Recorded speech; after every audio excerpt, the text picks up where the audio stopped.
Hey, Boaz here with Next Pittsburgh. We're here on Pitt campus at the Cathedral of Learning to see a couple rooms that are usually off limits. Some of them are part of the Nationality Rooms, which you're probably familiar with. And to show us around, we've got Michael, who, in addition to many other things, you coordinate tours of the Nationality Rooms and help take care of them. Is that sort of right? Yes, that's a pretty fairly accurate way of putting it.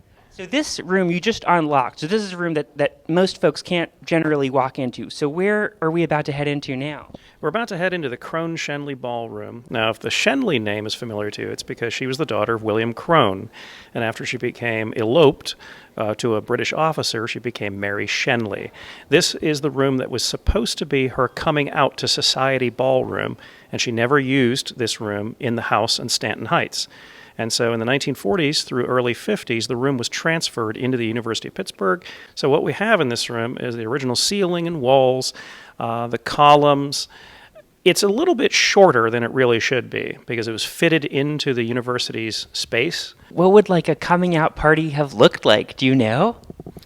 Well, probably it would have involved a variety of the high society of Pittsburgh, and Mary Crone, would have come in from another part of the house. So the room is interesting in terms of American architectural history because the house in Stanton Heights was an example of Greek Revival architecture in the United States. So coming on this side, you can see the fluted columns, which are painted wood. And so what's interesting is that this room features a good deal of beautiful carved woodwork. The painted details that are on the walls are meant to be trompe-l'oeil effects, as if they're recessed coffers. Oh my gosh, I thought they were. They're like totally flush. Is it okay if I touch it? Gosh, that's wild. It totally did fool me. Wow. And the ormolu chandelier is a good example of the Greek Revival style as well. What's ormolu? Gilded bronze. So this is one of the few things that's in the room that really is of the period besides the architecture of the room.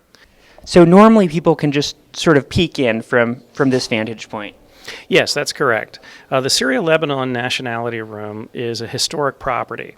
So in the scope of how the Nationality Rooms began, they were designed programmatically to be rooms that were built by different community members who had formed committees to sponsor their project.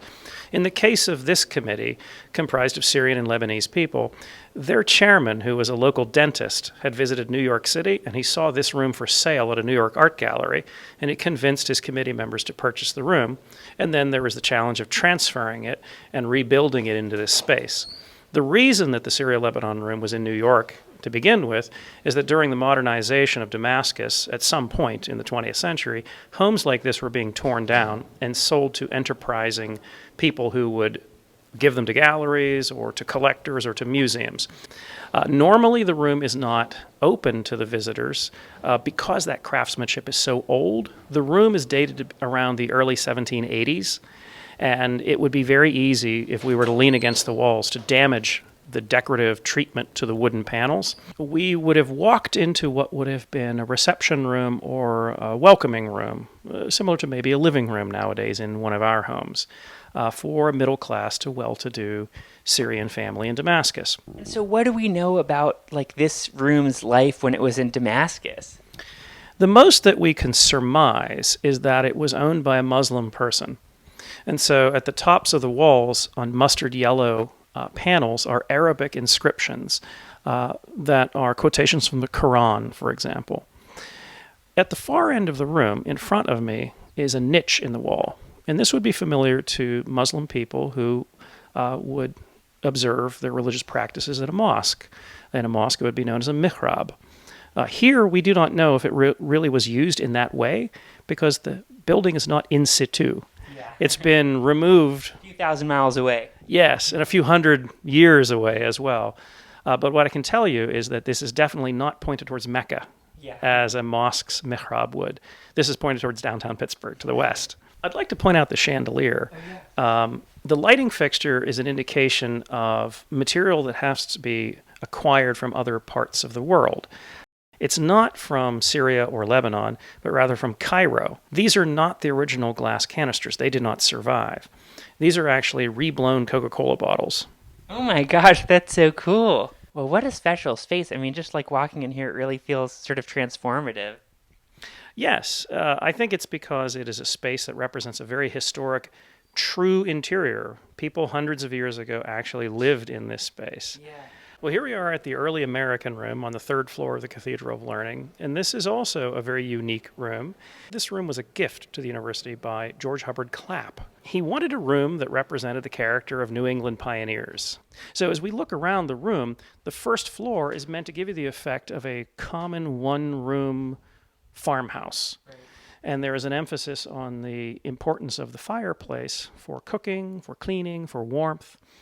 We have it decorated with some rose hips and holly, but that swing arm swings out, and that's where people could dry their clothing or put a blanket over it and pull the settle bench aside to create a cubby area to stay warm on a very cold day like today. It does feel a few degrees colder in here. Well, I think that's also a reason why it was retired from use. When Ted Bowman went to New England to find inspiration for this room, he knew that it was supposed to look like a 17th century New England farmhouse, so he designed the ceiling to be very low, which gave a great deal of space above the ceiling to put another room. And he was inspired by the story in the House of Seven Gables, and so he thought it would be interesting to put a bedroom up there. And there is a secret passage to get up there. Behind this door, which looks like a closet, there is a way to get upstairs. So I have to go in and press a knot in the wood to turn the light on, and then I'll pop the wall. Oh my gosh, I'm excited to see this. Okay. Oh my gosh, this is thrilling. Come on up. Wow, okay, here we go.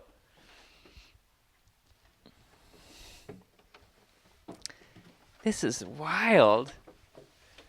Watch your Wow, it's wild. I guess all this brickwork is part of sort of the fireplace system. Yes, the upper part of the fireplace.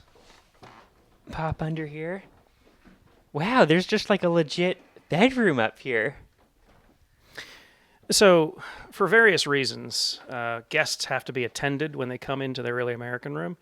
You could actually get stuck up here if the wall was shut on you. Yeah. The bed itself was donated from the estate of Ethelbert Nevin, and he's known for his piano and art music in the late 19th and early 20th centuries. And it's a rope bed. Yeah, it doesn't look particularly comfortable. No. So you would have to tighten your ropes with a bed wrench so that you wouldn't sag down, so you'd be sleeping tightly. And your mattress would, at least a long, long time ago. Is this just like a bag of hay? Yes. In this case, it's a bag of shredded office paper. Has anybody ever spent the night in this bed? Yes, actually. The second director, Maxine Bruns, decided that she was going to spend the night here after she received a notification from a custodian that he had seen a head depression in the pillow. And he had just made the bed. As you can see, it's very apt to become lumpy because it's shredded office paper.